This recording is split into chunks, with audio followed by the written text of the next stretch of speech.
Olá pessoal, tudo bem? Espero que sim. Eu sou o professor Tiago Bicalho Ferreira e neste canal discuto assuntos relacionados à educação, à gestão, à tecnologia e à teologia.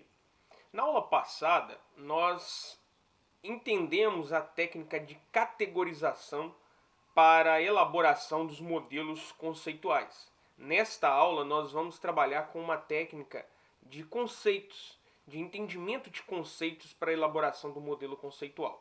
Quero informar também que o material de aula ele é baseado no material do professor Jacques Souvet, da Universidade Federal de Campina Grande. Então, acompanhe comigo até o final.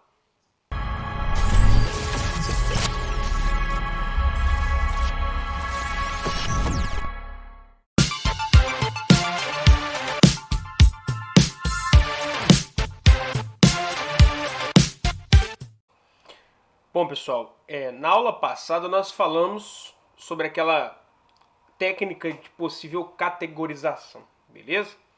Agora a gente vai usar, vou voltar aqui até para que vocês possam perceber, né? A gente pôs as categorias aí dentro da tabela, né? E discutimos essas categorias. Agora nós vamos trabalhar com essa outra técnica aqui, que é achando conceitos através de substantivos, beleza? Então nós vamos dar continuidade aqui então, vamos lá. Bom, pensando agora naquele trabalho que a gente vem desenvolvendo com os casos de uso do sistema TPDV, você tem ali um caso de uso expandido, certo? E esses casos expandidos, às vezes a gente coloca dentro dele alguma sequência. E uma das tarefas interessantes, uma técnica simples então, é você identificar os substantivos nesses textos, nessas descrições textuais do caso de uso. Então, muitos dos substantivos, eles serão conceitos ou atributos no nosso modelo conceitual. Beleza? Então, muitos dos substantivos, ou eles serão conceitos ou atributos no nosso modelo conceitual. Então, vamos pegar a título de exemplo esse comprar item com dinheiro vivo. É um caso de uso expandido assim que a gente utilizou em aulas passadas. Observe então que a gente tem, por exemplo, a ação do ator. O caso de uso inicia quando um cliente, então destaquei aqui o cliente, chega a um caixa munido de TPDV com itens a comprar. Então estou destacando os substantivos aqui. O caixa registra a identificação de cada item, né? Se houver mais itens, o caixa pode informar a quantidade também.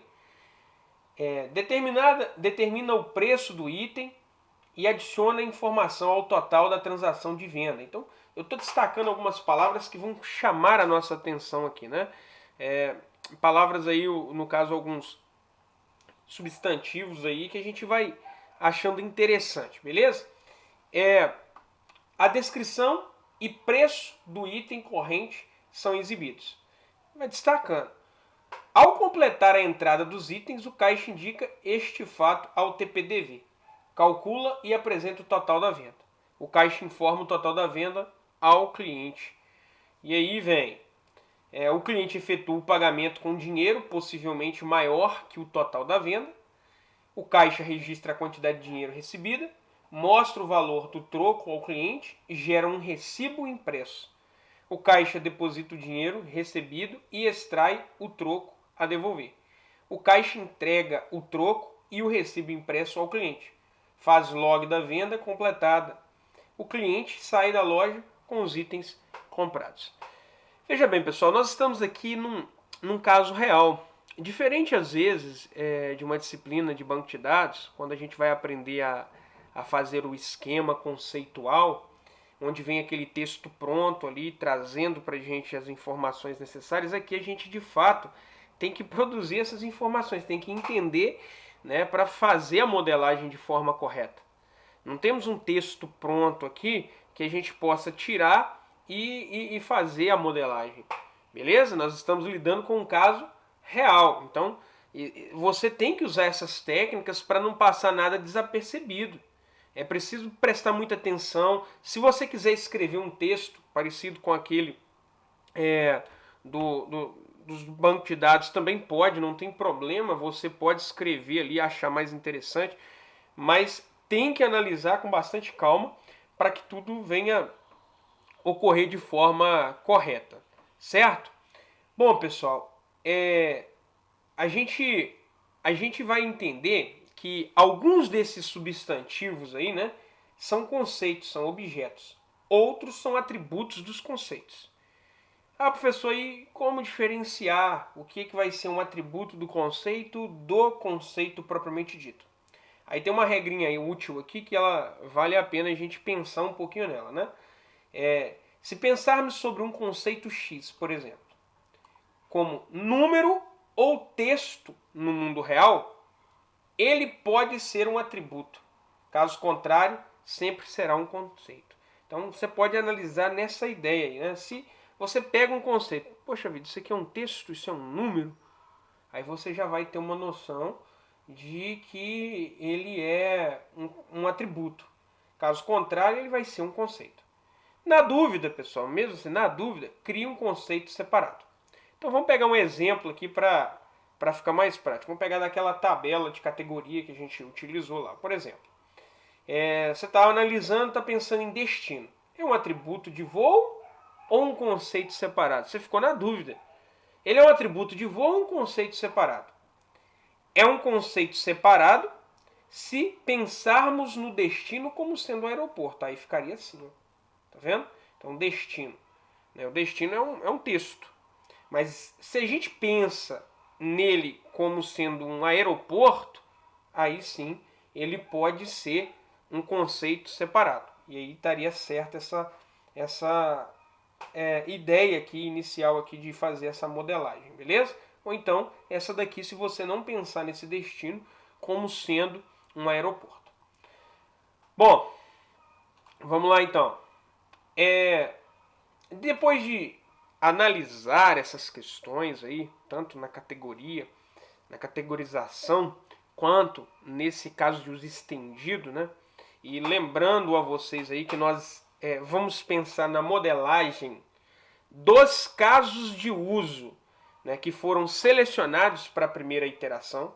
Tá? Tem que deixar isso bastante claro. Nós selecionamos uns casos de uso, então nós vamos trabalhar nessa disciplina com os casos de uso que foram selecionados nessa primeira iteração.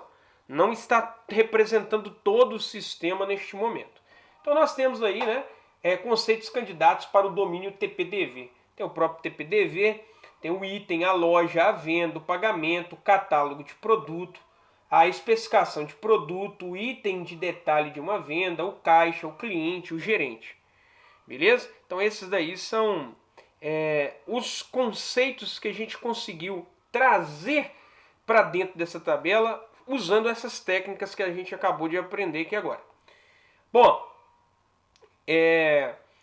antes da gente entrar na parte de modelagem, né, usando até uma ferramenta, nós vamos entender algumas questões aqui que são importantes aqui para a gente não perder. Deixa eu só organizar isso aqui. Pronto. Relatórios são objetos? Você pode estar se perguntando, será que um relatório é um objeto? Um recibo é um relatório. Isso é fato. A gente tem essa ideia que um recibo é um relatório. Deveria ser um conceito, um objeto? Será que esse recibo que o cliente pega, ele tem que ser considerado um objeto aí na hora de eu trabalhar com modelo, com modelagem? Então vamos dar dois conceitos aí, né? O primeiro a favor de excluir e o segundo aí a favor de incluir. Duas discussões aí que a gente vai apresentar.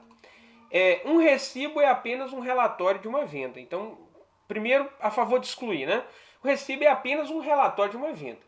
Incluí-lo no modelo conceitual não seria útil porque toda a sua informação é derivada de outros objetos. Beleza? Então nós estamos falando de recibo. Recibo ele está relacionado aí a um relatório de uma venda.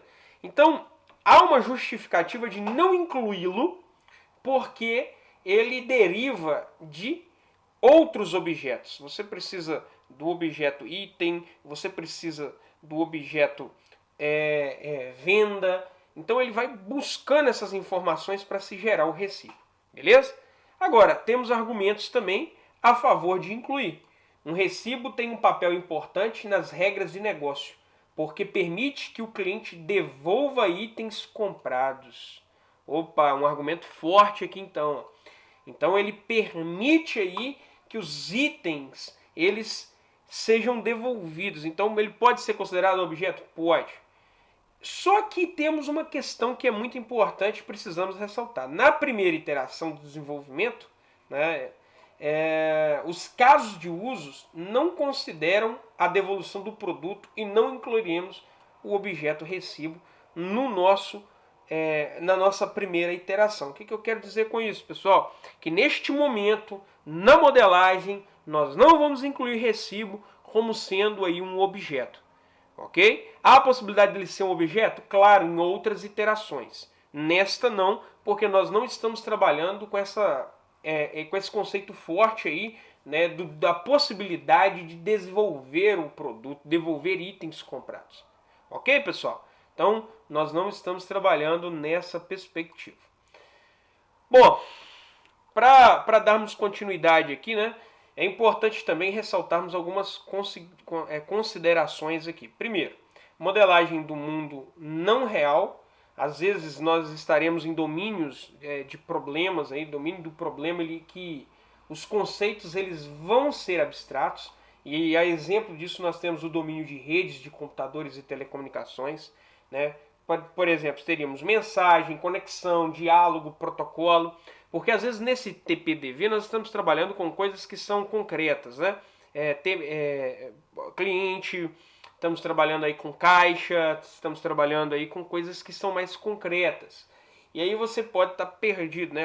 Coisas abstratas, elas podem ser consideradas conceitos? Claro, depende do domínio do problema, beleza? É importante ressaltar isso aí, por isso que eu resolvi deixar essa informação aqui. Bom, modelando descrições, outra ideia aí que a gente vai ter então. O que vem a ser esse modelando descrições aí? Não se deve incluir como atributo descrições de conceitos a instâncias desses conceitos por motivos de repetição de informação e a descrição some se não houver instância. Tá? Se não houver instância, vocês vão entender esse termo instância, é um termo utilizado para quando a gente instancia um objeto. E aí não faz sentido você colocar uma descrição ali com coisas que não vão de fato ser instanciadas. Então, por exemplo, vamos pegar um exemplo aqui para tentarmos entender. Temos esse primeiro exemplo aqui, que nós temos a ideia do seguinte: não está correto incluir a descrição aqui, ó, no item, né, no produto aqui, neste conceito. Por quê? É muito melhor que você crie aí um novo conceito de especificação, de descrição desse produto, para que você inclua essa descrição, ok? Então você pode incluir um outro conceito de especificação do produto para que você inclua essa descrição. E aí você tem descrição, preço, código do produto, e no item ficaríamos aí apenas com a questão do número de série. Tá beleza, pessoal? Então é uma forma de se trabalhar, porque o item, se você não fizer a instância dele, não vai fazer sentido. Isso aí não vai fazer sentido você ter a descrição ali. Um outro exemplo, talvez um pouco mais claro, para que você compreenda melhor essa questão, seria esse aqui, ó. Pensa só numa situação: eu tenho voo, data, número e hora. Vai até o aeroporto, que tem um nome aqui, certo? Essa descrição, ela não é legal. Por quê? Vamos pensar na seguinte situação, né? O conceito voo, ele deveria incluir, na sua opinião aí, toda essa descrição do voo? Não. Se nenhum voo, por exemplo, vamos pegar um voo qualquer aqui, vamos ter um exemplo, RG321. Vamos supor que esse RG321 Se nenhum desses voos ocorrer, a descrição do voo RG 321, nesse primeiro caso aqui, né, que você teria uma descrição incluída aqui, ela deve continuar em algum lugar. O voo não ocorreu, mas a descrição ela deve continuar em algum lugar, certo? É um conceito à parte. Aí por isso que a gente trabalha dessa forma aqui, ó. Você tem o voo e aí ele pode não ter ocorrido, mas a descrição ela deve aparecer aí em algum outro lugar, né? Descreva voos com destino a tal aeroporto aí. Então, a melhor forma de se trabalhar seria essa daí. Bom, a gente vai, pessoal, isso aí é um pouco até complicado de se explicar neste momento, que a gente não está falando de instância, a gente não está pensando aí em um objeto propriamente dito, mas vai ficando mais claro para vocês aí ao longo da disciplina, ok? Não se preocupem agora com essa questão em específico, não. À medida que a disciplina ela vai passando, vai ficando mais fácil. Mas vamos então, pelo menos agora, para terminar aqui, né, definir então os termos aí empregados na UML. Né? Então vamos compreender quais são esses termos. Né? Primeiro eu gostaria de informar a vocês aí que a UML não emprega a palavra conceito. As alternativas para essa palavra dentro da UML é tipo e classe, ok? A diferença entre o tipo e classe é que um tipo é abstrato, sem implementação. Ele é abstrato. Enquanto a classe sempre inclui alguma implementação. Então, portanto, né, o tipo é uma especificação e a classe é uma implementação de um tipo. Beleza, pessoal? Então, a diferença entre as duas coisas se torna mais importante durante a fase do projeto. Nós estamos ainda na fase da análise. No projeto, essa diferença ela é muito importante ser entendida. Por enquanto, basta dizer que estamos usando o conceito para falar do domínio do problema e classe para falar de entidades de software. Tá certo? Eu tinha falado com vocês que eu dividiria essas aulas aí em duas, mas na realidade eu acho que já está ficando um pouco apertada a questão do tempo. Eu prefiro gravar a outra parte aqui, né, trabalhar com a outra parte que é a do desenho mesmo, onde a gente vai fazer o desenho da elaboração do modelo, numa outra videoaula para ficar um pouco mais leve. Beleza? Então, espero que você tenha gostado dessa aula. Grande abraço e até mais.